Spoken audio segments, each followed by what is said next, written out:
Salut à tous, aujourd'hui je prépare le tracteur pour l'épandage de l'engrais azoté. Alors j'ai déjà installé dans la cabine le boîtier du pulvé et le GPS. Alors le boîtier du pulvé il n'est pas encore fixé vraiment puisque j'ai des câbles encore à passer, notamment ceux qui vont venir du pulvé derrière pour venir se brancher là. Donc pour l'instant il est juste posé comme ça, il n'est pas fixé.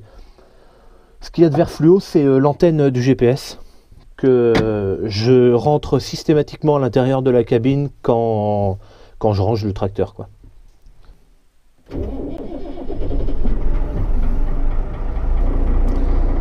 Voilà.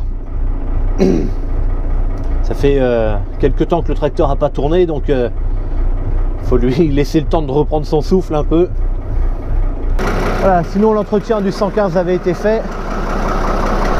Il a également deux phares tout neufs parce que les anciens phares, si tu veux, dedans il y a donc l'ampoule et ensuite il y a toute une il y a un miroir, enfin un truc réfléchissant, quoi. Et ben ça c'était tout bombardé, tout rouillé, et donc les phares éclairaient très très mal là. Il faut faire descendre le pulvé avec sa béquille. Non, c'est dans l'autre sens. Et là, je vais mettre ma barre. Hop. Et voilà. Puis maintenant, j'ai plus qu'à finir de remonter ma béquille, la replier, puis voilà. Enfin, je vais pas la replier maintenant parce que sinon, elle va m'embêter. Tu vas comprendre pourquoi.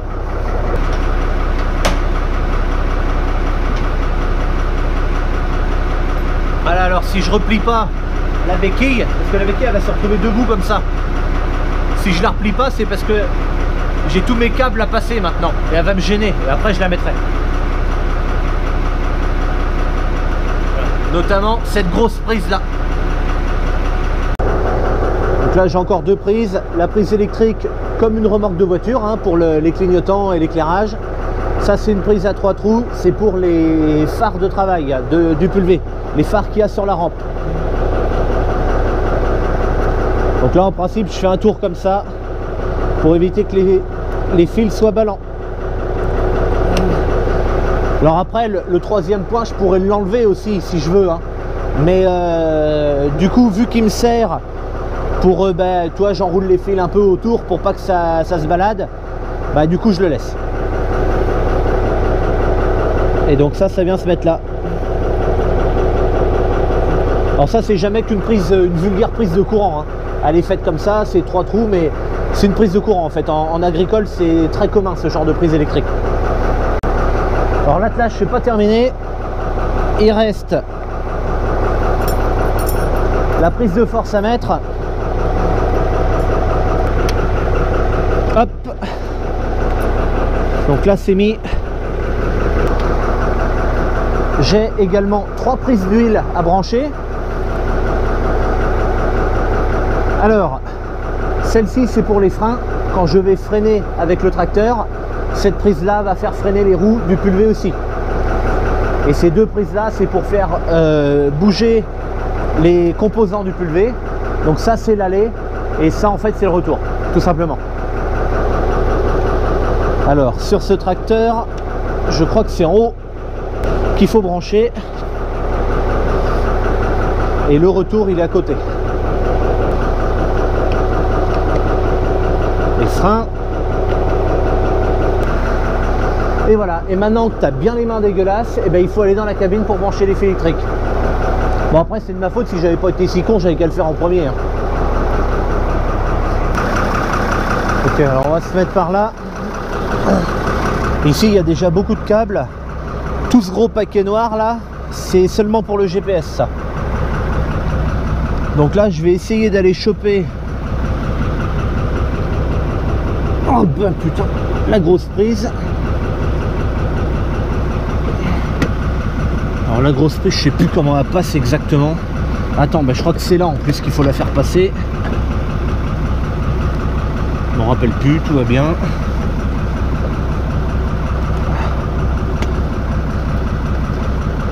Bon, attends, je pose ça là parce que commence à me plaire moi ce machin là.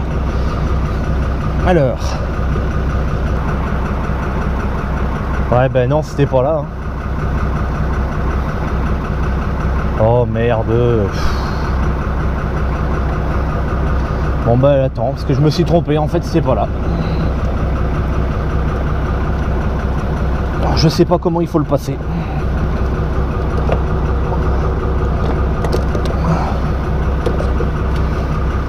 Alors comme ça je pense. Oh putain, mais maintenant c'est pris ici. Mais tu sais que là, ici ça passe comme ça. Est-ce que c'est bon? Putain, mais non, c'est pas du tout ça. Bon, ça y est, j'ai réussi à brancher. Pas sans peine. Donc il reste plus que ce petit machin rouge, hop, à mettre là. Et ça ici. Voilà. Bon, voilà, ça fait un certain temps que les fils n'ont pas été mis dans le tracteur, donc pour l'instant bon, ils sont encore un peu raides. Ils sont encore un peu raides, mais bon, ça va aller. Allez, hop, tac, je remets mon antenne comme ça.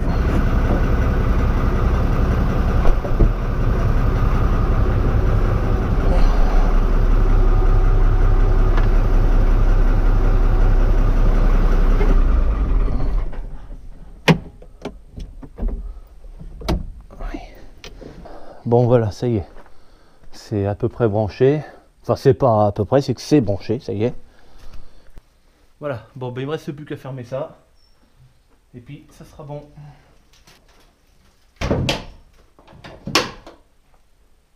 Hop.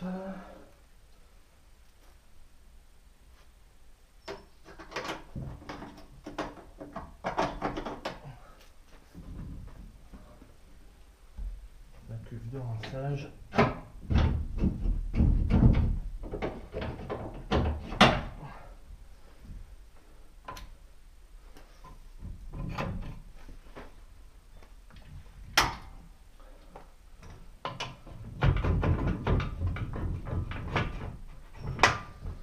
Tu vois la béquille comment elle est? C'est pour ça elle m'aurait gêné tout à l'heure. Et voilà, bah écoute, tout est fait. Alors je vais te faire voir un truc quand même. Depuis cette année, je dispose d'une citerne souple à engrais. En fait, tout l'engrais que je mets est mis sous forme liquide sur l'exploitation. La raison pour laquelle je fais ça, c'est que mon distributeur d'engrais est obsolète maintenant. C'est-à-dire qu'il fonctionne encore, mais il a des défauts. Il est très usé maintenant. Et le problème qu'il y a, c'est qu'il a de la peine à faire un champ sans tomber en panne. Enfin, j'exagère un peu, mais il est plus suffisamment précis. L'azote, l'engrais azoté, c'est quelque chose qui doit être mis de manière précise sur les cultures. Là, il n'y est plus assez. On arrive encore à fermer le côté droit ou le côté gauche, mais ça commence à plus marcher trop bien. De temps en temps, parce que moi c'est un à tapis roulant, de temps en temps il y a un tapis qui se fout en travers et ça marche plus. Enfin, bon, il y a trop de problèmes, je peux plus faire ça. Il n'y a que l'engrais de fond avant les tournesols qui est mis avec cet épandeur là, parce que bon, ça demande moins de précision quand même, l'engrais de fond. J'avais mis sur Facebook une photo avec une petite pelleteuse dans un trou, ben, en fait c'était pour faire ça. Cette cuve, c'est une cuve de marque Abeco, donc c'est écrit dessus là, qui fait 90 mètres cubes.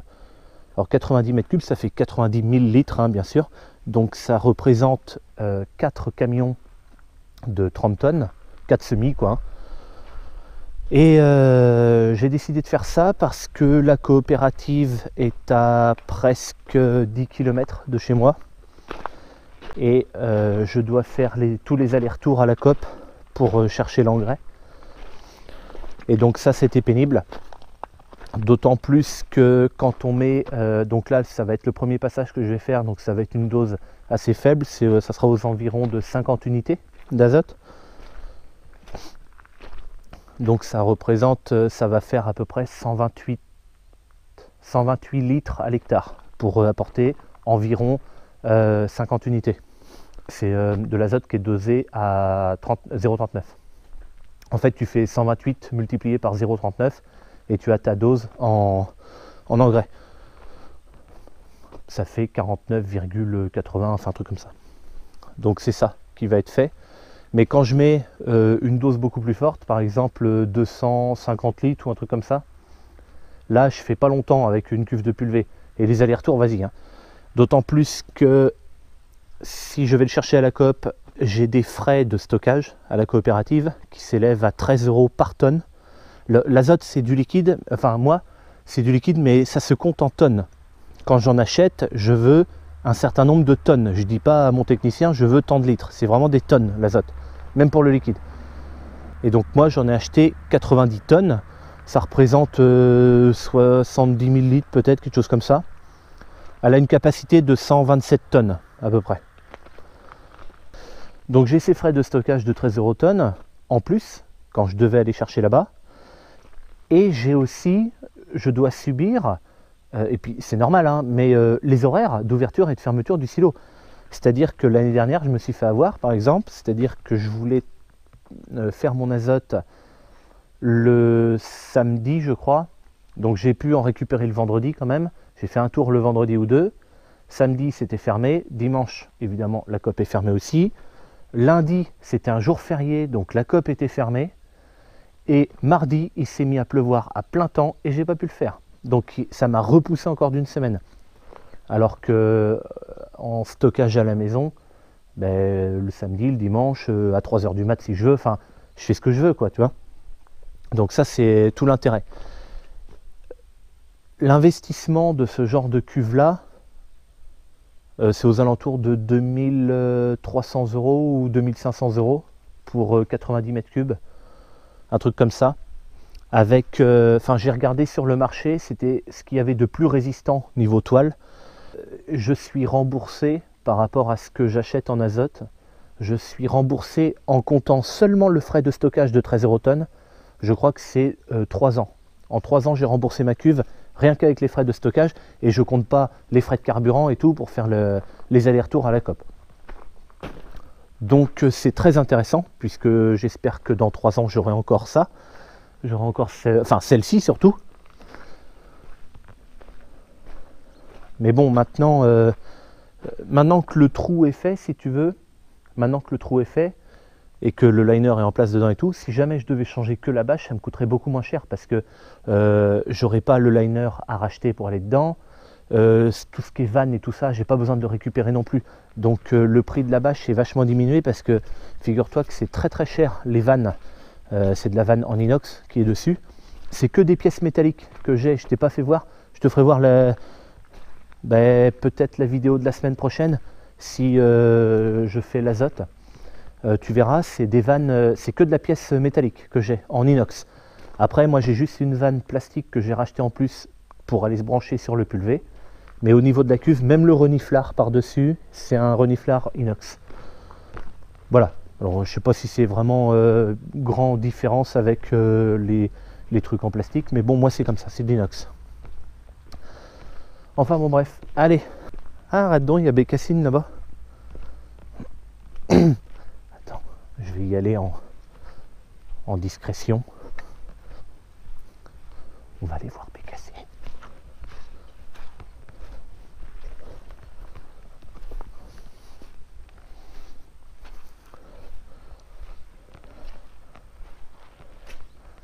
Ah, je vois que papa est arrivé, il était parti. Le ranger est là. Je m'en fous, elle est où Bécassine? Elle est là. Ah, caca. Ah, Bécassine. Il y a ma caca. Il y a ma Bécassine. Non, tu dis non. Tu veux pas que je m'approche? Hein, caca? Bécassine. Oh, t'es pas trop rassuré, hein.